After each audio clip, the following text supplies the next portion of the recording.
A lot of people aren't going to like this, but here it is. Making millions doesn't have to take you decades of grinding. Sure, becoming a millionaire in your 50s is respectable, but becoming one when you're young, that's life-changing.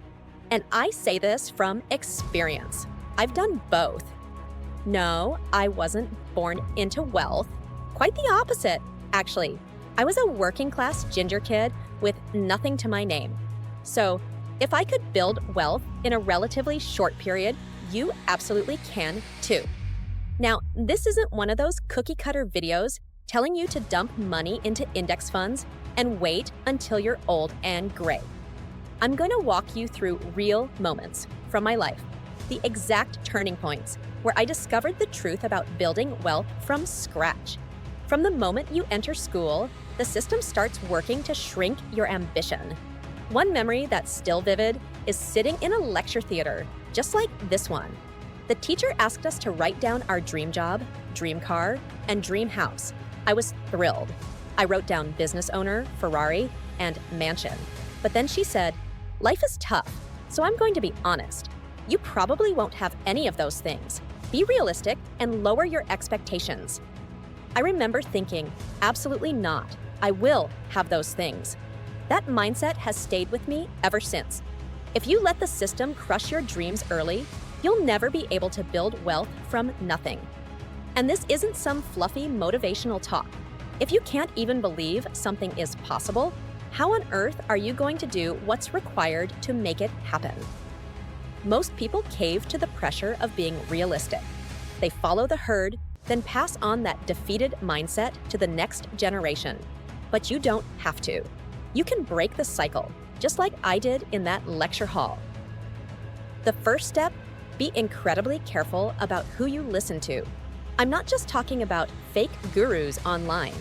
I mean, even your friends and family. They might mean well, but if they haven't built real wealth, why take financial advice from them? Second, you need to learn to approach problems from multiple angles. Most people hit an obstacle, decide it's impossible, and give up. But the more you allow these setbacks to defeat you, the more you convince yourself you're not capable. Every time I face a challenge, I brainstorm 10 different solutions. If the first one fails, I try the next and the next until I figure it out. Third, you must get out of your comfort zone. Think of it like this. If Harry Potter had stayed under the stairs, he never would have defeated Voldemort. Sorry for the spoiler, but it's true. Challenging situations help you grow more than anything else. When I first joined the workforce as a carpenter's apprentice, I was thrilled. It was my dream job. But the manager didn't like me. He bullied me, gave me all the worst tasks. I came home one night, sat on the couch, and thought, what do I have to lose? I was 20, no wife, no kids. I could take a risk. Quitting terrified me, but I did it the very next day. If you're young and have few responsibilities, that's your advantage. You should be taking calculated risks. And no, I'm not saying throw all your money into crypto. I'm saying calculate your risks wisely. In hindsight, the biggest risk for me would have been staying in that dead-end job. After years of hard work and sleepless nights, I opened my own model shop. It was a big success. I reinvested everything into the business. Investing wasn't even on my radar until one day a 14-year-old work experience lad came in talking nonstop about stocks. He mentioned one particular stock that he said was going to the moon.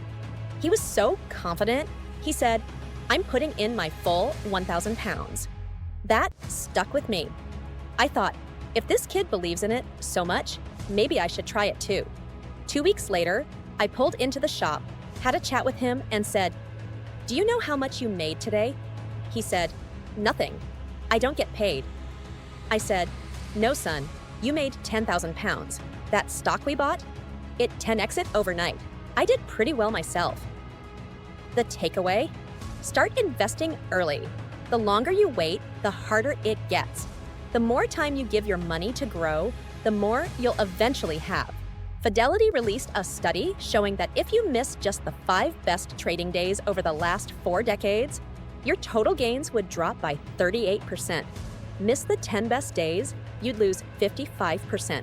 So start now. Build the habit of long-term investing in the stock market. But don't make the same rookie mistakes I did. Do your research. Invest in what you understand and believe in long-term.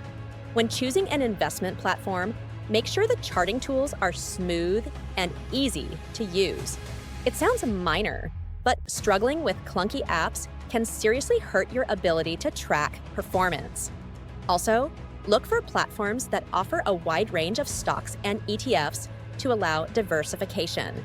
Another feature I highly recommend is paper trading. It lets you simulate real investing with virtual money. It's the best way to practice and test strategies, but only if you treat it like real money. If you treat it like Monopoly, your real results will suffer. I used to be friends with one of the wealthiest guys in the UK. He was on the top 50 UK rich list, huge mansion, insane parties. We're talking fireworks in the backyard.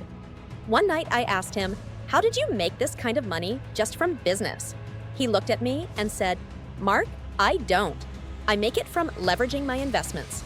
He explained that he was part of a private investment group that often made 30%, 40%, even 50% returns. Sounded too good to be true, and it was. 2 or 3 months later, that group collapsed. Because they were heavily leveraged, they lost more than what they'd invested.